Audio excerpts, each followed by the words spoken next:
Welcome back बेटा। अभी तक हमने गणित के खूब सारे बेसिक टॉपिक की बात की है अभी तक के वीडियोस में। आज के वीडियो में हम परिमेय संख्या और अपरिमेय संख्या, रेशनल नंबर और इरेशनल नंबर के बारे में विस्तार से जानकारी हासिल करेंगे। ठीक है बेटा, आई होप आपको अच्छा से समझ में आएगा। तो चलिए स्टार्ट करते हैं आज की क्लास। बेटा बात करते हैं हम रेशनल नंबर या फिर परिमेय संख्या की। ठीक है बेटा, परिमेय संख्या क्या होती है? तो आइए सबसे पहले हम बात करते हैं इसकी डेफिनेशन की। डेफिनेशन परिमेय संख्या।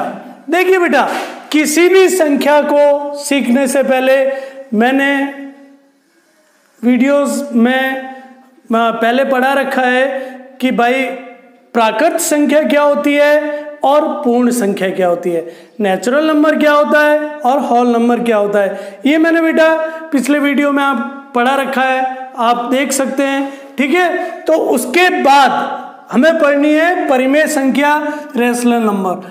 अब देखिए बेटा, ये क्या होता है? वे सभी संख्याएं जिन्हें P बटा Q के रूप में, P बटा Q का मतलब क्या हुआ बेटा? एक भिन्न के रूप में या एक फ्रैक्शन के रूप में, भिन्न या एक फ्रैक्शन के रूप में। आपको अच्छी तरह पता है भिन्न क्या होती है, फ्रैक्शन क्या होता है। तो एक फ्रैक्शन के रूप में लिखा जा सकता हो जहां Q is not equal to 0। Q जो है वो 0 के बराबर नहीं होना चाहिए। ठीक है बेटा, क्यों नहीं होना चाहिए? क्योंकि अगर Q 0 हुआ तो वो भिन्न नहीं होगी। जैसे किसी का भी बट्टे में 0 लिख दिया, 2/0 लिख दिया, तो ये भिन्न नहीं है, क्योंकि किसी भी संख्या को 0 से डिवाइड करते हैं तो 0 का तो कोई मान ही नहीं है, तो हमें नहीं प्राप्त होता। इसलिए वो जो है एक भिन्न नहीं होगी।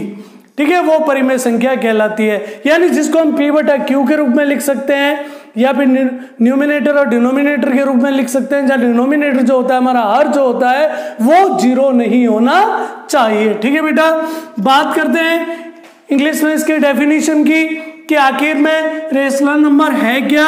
ए number can be represented in form of the fraction. वही बात बेटा, भिन्न के रूप में जिसको लिखा जा सकता हो P बटा Q के, where Q is not equal to 0 is called rational number. ठीक है बेटा, यानी जहां Q जो है वो 0 नहीं होना चाहिए। तो अगर Q 0 नहीं है तो हम कह सकते हैं कि एक फ्रैक्शन है और उसको हमने P बटा Q के रूप में लिख रखा है। अब देखिए बेटा, इसके एग्जाम्पल की बात करें तो 1/2, 3/5, 7/2, 8/5, 12/7, जितनी भी हमारे फ्रैक्शंस है सारे जो है बेटा हम कह सकते हैं कि एक परिमेय संख्या है। क्या जितने भी फ्रैक्शन है, यहाँ पे एक क्वेश्चन पुटअप होता है बेटा, ये तो मैंने लिख दिया, लेकिन यहाँ पे एक क्वेश्चन पुटअप होता है, क्योंकि ये तो मैंने फ्रैक्शन आपको बताया कि ये इस तरह लिखते हैं हम, लेकिन एक क्वेश्चन पुटअप होता है कि क्या सारे फ्रैक्शन जो है वो अपने आप में एक परिमेय संख्या है? नहीं बेटा, सारे फ्रैक्शंस को हम परिमेय संख्या नहीं बोल सकते।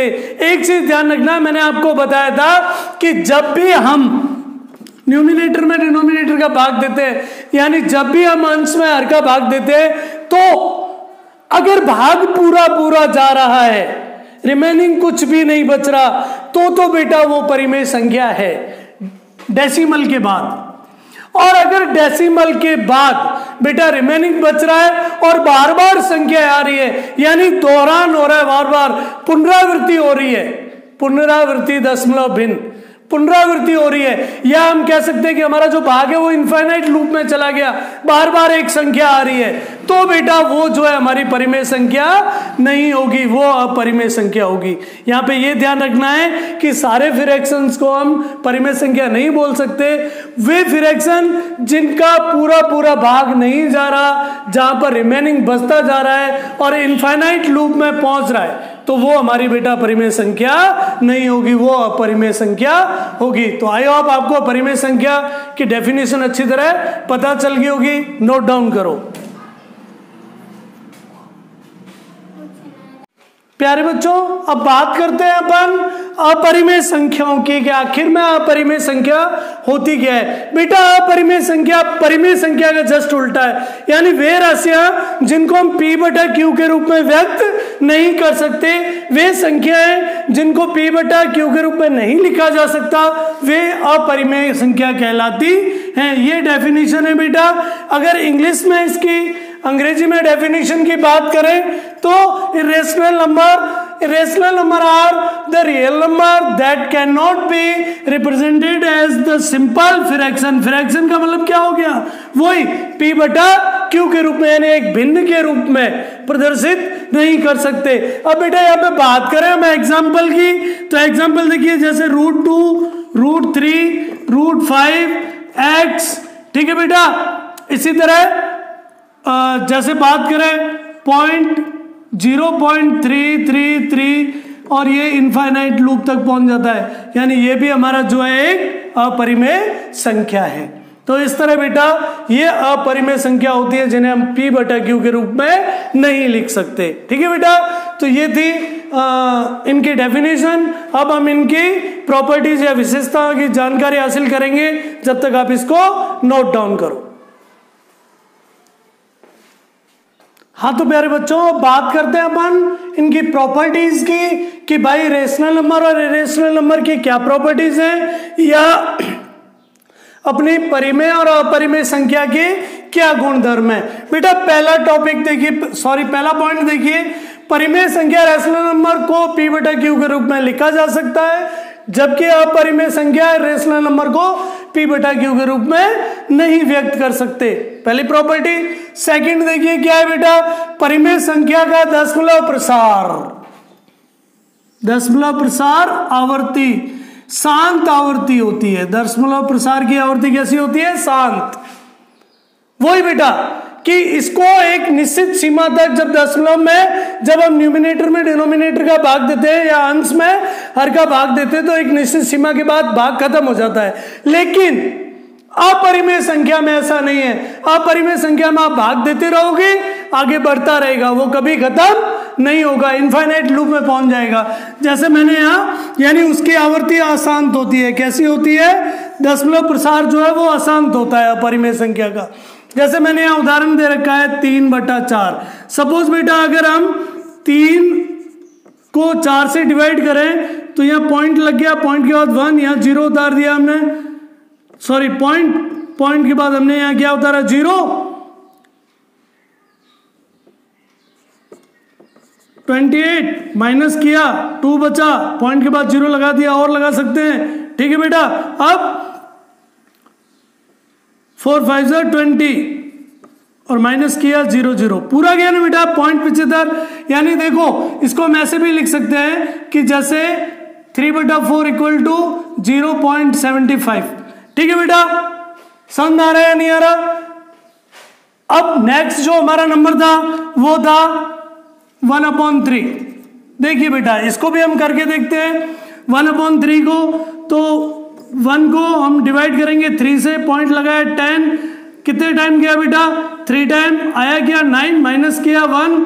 ठीक है, फिर हमने 0 लगा दिया, 10 हो गए, फिर 3 टाइम गया, फिर यहाँ पे 9 आया, माइनस किया, फिर 0, इस तरह ये चलता जाएगा 3 3 3 और कभी खत्म नहीं होगा। तो बेटा 0.333 और ये फिर इनफाइनाइट लूप में अनंत तक पहुंच गया। यानी कहने का तात्पर्य है, तो ये तो हमारी हो गई परिमेय संख्या, क्योंकि इसकी दशमलव आवर्ती, दशमलव प्रसार कैसा है बेटा, शांत है, एक निश्चित टाइम के बाद खत्म हो गया। और ये हमारा हो गया अपरिमेय संख्या।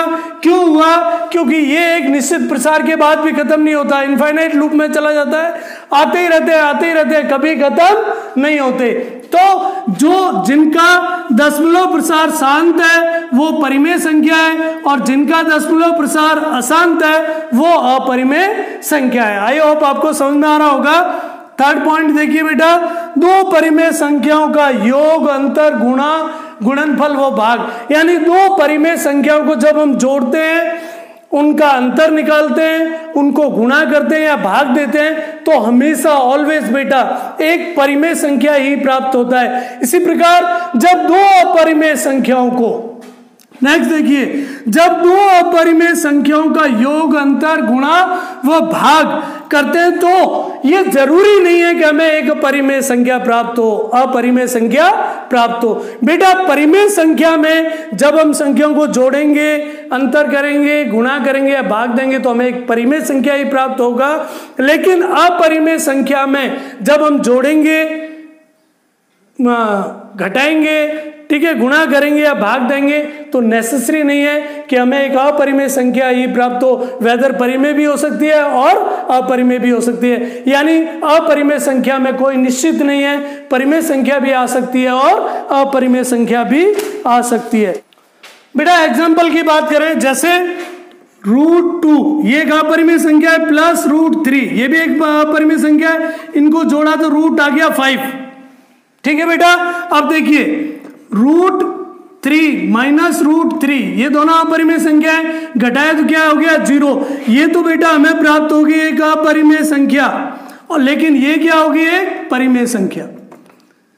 तो ये जरूरी नहीं है अपरिमेय संख्याओं को जोड़ते या घटाते समय कि हमें एक अपरिमेय संख्या ही प्राप्त हो, हमें परिमेय संख्या भी प्राप्त हो सकती है और हमें अपरिमेय संख्या भी प्राप्त हो सकती है। कुछ भी हमें प्राप्त हो सकता है बेटा, अपरिमेय संख्या या परिमेय संख्या। जैसे एक है हमारे पास √18 ये एक अपरिमेय संख्या है बेटा, इंटू √2 ये भी एक अपरिमेय संख्या है। जब दोनों का हम गुणा करेंगे तो हमें 6 प्राप्त होगा, जो एक अपने आप में परिमेय संख्या है। ठीक है बेटा, इस तरह हम कह सकते हैं कि अपरिमेय संख्याओं को जोड़ते, घटाते, गुणा करते या भाग करते समय हमें या तो अपरिमेय संख्या प्राप्त होगी या परिमेय संख्या होगी। ठीक है बेटा, इनको नोट डाउन करो, फिर अपन आगे चलते हैं। हाँ तो बेटा बात करते हैं अगली विशेषता की। देखिए पॉइंट नंबर 4 क्या कह रहा है, एक अपरिमेय संख्या का ऋणात्मक भी एक अपरिमेय संख्या होता है। बेटा देखिए, एक अपने दिमाग में ये चीज सेट कर लो, बहुत सारी जगह ये डाउट होता है कि भाई जो ऋणात्मक या जो नेगेटिव नंबर्स होते हैं या इंटीजर्स होते हैं वो जो है नेगेटिव इंटीजर्स वो परिमेय संख्या नहीं हो सकते या अपरिमेय संख्या नहीं हो सकते। बेटा मेरे प्यारे बच्चों, जितने भी नेगेटिव इंटीजर्स हैं, जितने भी नेगेटिव इंटीजर्स हैं वो सारे भी परिमेय संख्या और अपरिमेय संख्या दोनों हो सकते हैं। इसलिए ये अगर आपसे पूछा जाए कि क्या भाई कोई माइनस का नंबर ये परिमेय संख्या है बेटा, क्या माइनस का नंबर अपरिमेय संख्या हो सकता है? हो सकता है। यानी कि नेगेटिव इंटीजर्स भी एक परिमेय या अपरिमेय संख्या हो सकते हैं, रेशनल या इररेशनल नंबर हो सकते हैं। ठीक है बेटा, 5वें पॉइंट की बात करते हैं, एक परिमेय संख्या तथा एक अपरिमेय संख्या। बेटा देखिए, एक अपरिमेय संख्या और एक परिमेय संख्या का योग हमेशा एक अपरिमेय संख्या होता है। यानी एक रैशनल नंबर और एक इररेशनल नंबर दोनों को जोड़ेंगे या योग करेंगे उनका, तो हमें हमेशा एक इररेशनल नंबर ही प्राप्त होगा। जैसे 2, ये 5th एग्जाम्पल की हम बात 5th का एग्जाम्पल ले रहे हैं, 2 + √2। ठीक है, तो बेटा देखो ये एक परिमेय संख्या है और ये एक अपरिमेय संख्या है। अब देखिए 2 + √2 की वैल्यू क्या होती है, 1 पॉइंट इतनी और आगे ये अनंत तक जाती है। ठीक है बेटा, ये वैल्यूशन होती है इसकी, यानी इनफाइनाइट लूप में आती है। अब जब हम इसको योग करेंगे बेटा, जोड़ेंगे तो क्या होगा, 2 और 1 3 हो जाएगा, 3.414215 और आगे बढ़ता रहेगा। तो इनफाइनाइट लूप आ गया। इनफाइनाइट लूप यानी अशांत आवृत्ति आ गई, और अशांत आवृत्ति आई तो ये हमारी कैसी हो गई, अपरिमेय। समझ में आ रहा है आपको?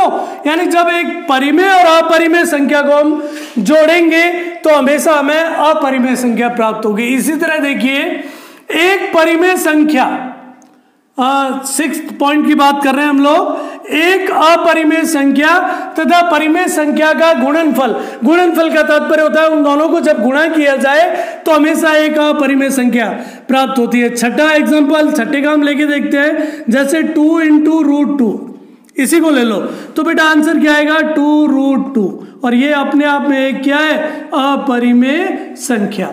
यानी कि जब एक अपरिमेय और परिमेय संख्या का आपस में गुणा किया जाता है तो हमेशा हमें एक अपरिमेय संख्या ही प्राप्त होती है। 7th पॉइंट जो अभी हमने थोड़ी देर पहले किया था कि भाई जो है परिमेय संख्या हो, रैशनल नंबर हो या इरेशनल नंबर हो, दोनों नेगेटिव इंटीजर्स भी हो सकते हैं, नेगेटिव संख्याएं भी हो सकती है, माइनस में भी हो सकती है, वेदर प्लस में हो या माइनस में हो।